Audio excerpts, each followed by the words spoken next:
ओशो एक प्रवचन में एक संस्मरण सुनाते हैं। सेठ गोविंदास जो सांसद भी थे और बड़े लेखक भी थे, ओशो से बड़ा स्नेह रखते थे। तो ओशो को किसी धनिक व्यक्ति से मिलवाने ले गए ताकि वो थोड़ा ओशो के काम के लिए धन का सहयोग कर सके। उस धनिक व्यक्ति ने ब्लैंक चेक ओशो के सामने रख दिया कि जितना पैसा भरना भर लो, लेकिन आपको जो भी उनके धनिक व्यक्ति की धारणाएं थी इन विषयों पे बोलना होगा। तो ओशो ने कहा कि मैं अपने लोगों के आने का इंतजार करूंगा, जिनका पैसा मेरा पैसा होगा, मेरा पैसा उनका पैसा होगा। मैं इस तरीके से किसी तरीके की शर्तों के साथ किसी का भी पैसा स्वीकार नहीं कर सकता।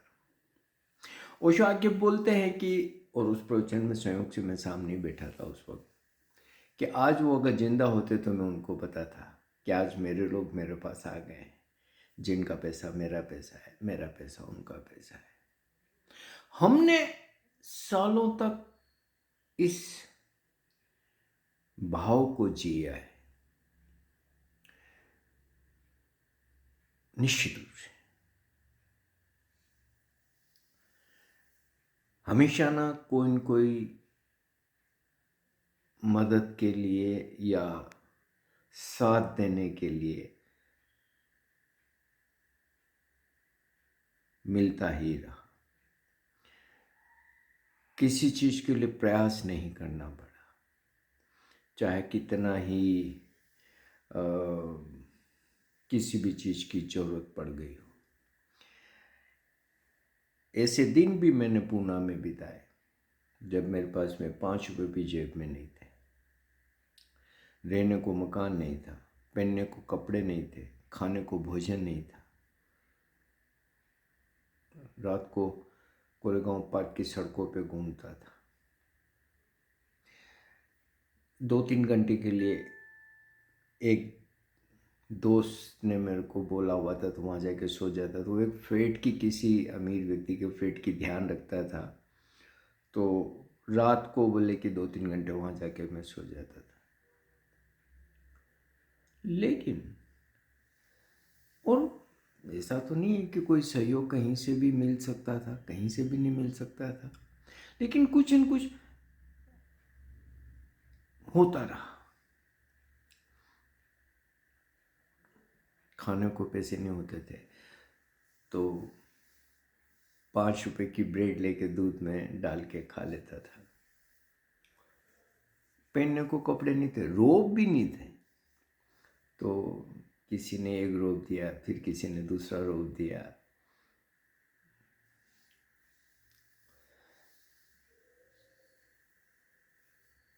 आगे चलता रहा जीवन। थोड़े से पैसे हुए तो एक कमरा किराए से लिया, छोटा सा किचन, थोड़े से पैसों में खाली किचन में फर्श पे जाके बैठ गया और ऐसा लगा जैसे ओशो मेरे को बोल रहे हैं कि कोई बात नहीं, तिनका तेर करके फिर तेरा घोंसला बना देंगे। रोना लगा आ गया।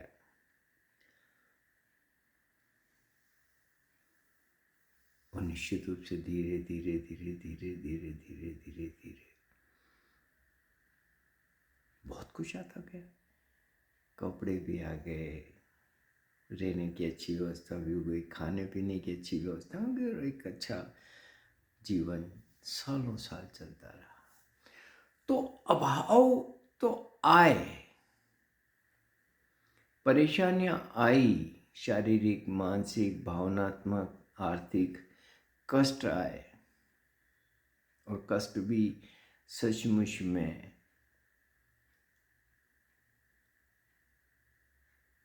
ऐसे कष्ट की सहन करना भी मुश्किल हो।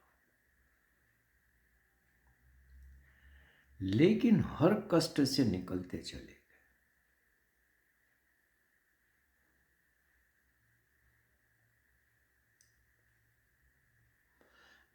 नोटबंदी के बाद 8 साल से आर्थिक कष्ट में फंसा हूं, पर निकल नहीं पा रहा हूं। ये मेरे जीवन का पहला अनुभव है जब किसी चीज में 8 साल तक रहना पड़ गया।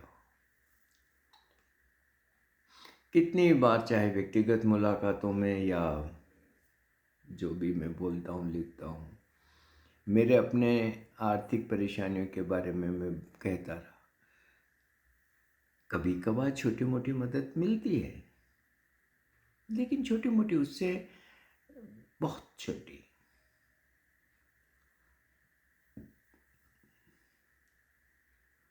ऐसा मेरी जिंदगी का ये पहला अनुभव है ओशो से जुड़ने के बाद लगभग 50 साल की इस यात्रा में, जब मुझे इतने लंबे समय तक एक सिर्फ अर्थ की वजह से इतनी सारी पीड़ाओं से गुजरना पड़ गया।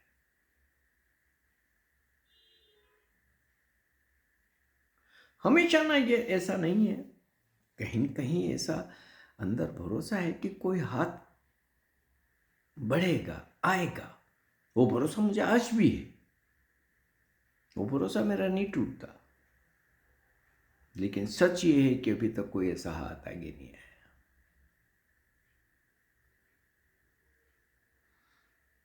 नियमित मदद हर माह तो संजय की ही मिलती है,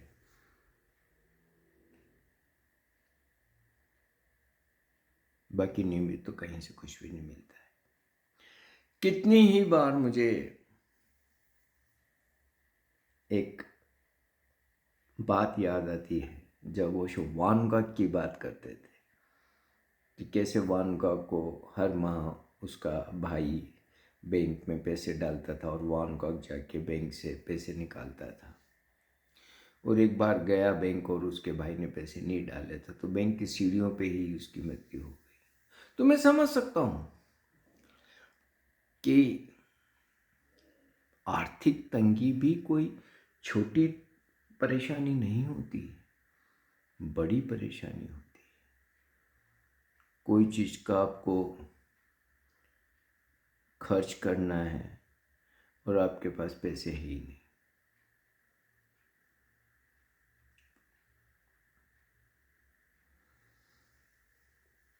और एक इस दशा में लंबे समय तक जिए चले जाना। जब हार्ट अटैक आ गया, अब पता ही नहीं चला अटैक आया है। दर्द तो हुआ था, 3-4 बार हो गया। फिर जब गया एंजियोग्राफी करवाई, अब कहीं न कहीं दिल में था कि मेरे तो कुछ नहीं हुआ होगा। तो वो जब एंजियोग्राफी की तो पता चला कि 2 ब्लॉकेज है। मैंने उसी वक्त डॉक्टर साहब से पूछा कि कितने रुपए लग जाएंगे, तो कुछ लाख रुपए उन्होंने बताया। अब ऑपरेशन टेबल पे मैं लेटा हुआ हूँ, अब कुछ लाख रुपए।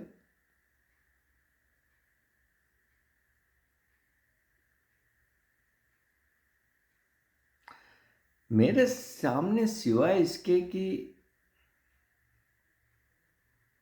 बिना स्टेंट लगवाए मैं कर रहा हूँ, मेरे पास कोई राह नहीं बची थी।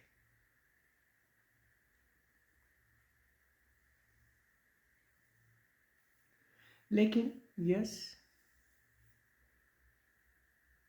उससे भी निकल आया।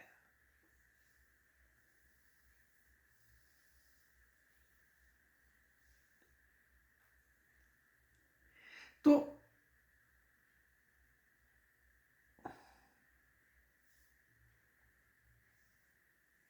मेरे लिए हैरानी की बात यह है कि क्या मेरी बात किसी एक ऐसे व्यक्ति तक नहीं पहुंच पा रही है जो मुझे ठीक से मदद कर सके।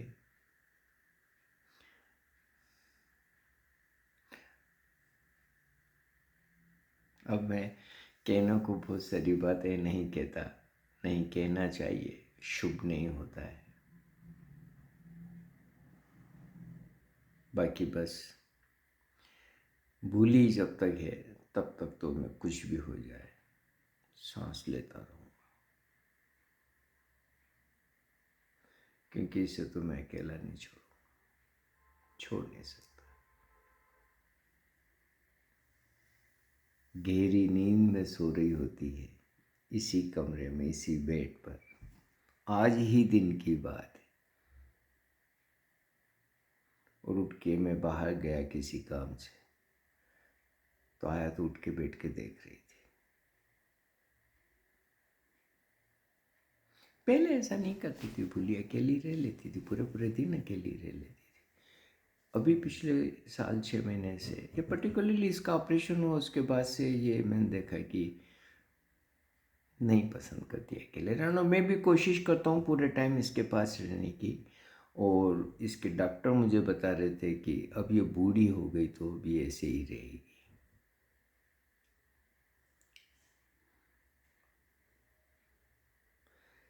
तो प्रयास तो है, प्रयास तो करूँगा, लेकिन यस, हैरानी की बात तो है कि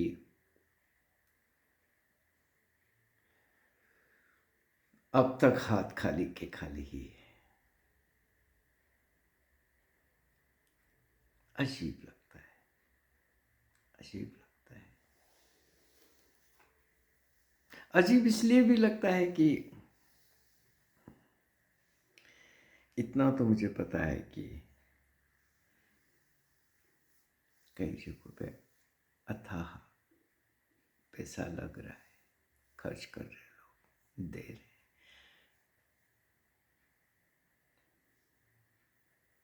तो जब दे रहे हैं तो फिर ऐसा क्यों है?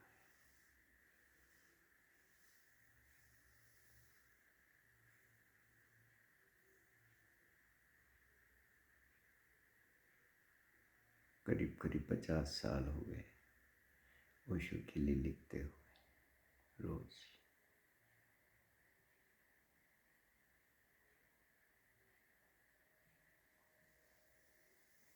एक अच्छा जीवन जिया, खूबसूरत जीवन जिया,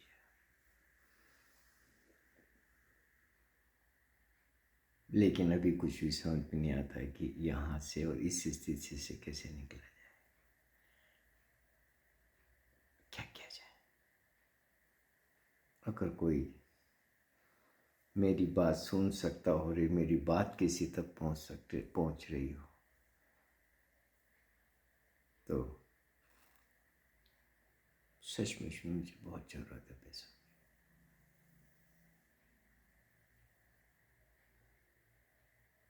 अगर कोई सहयोग कर सके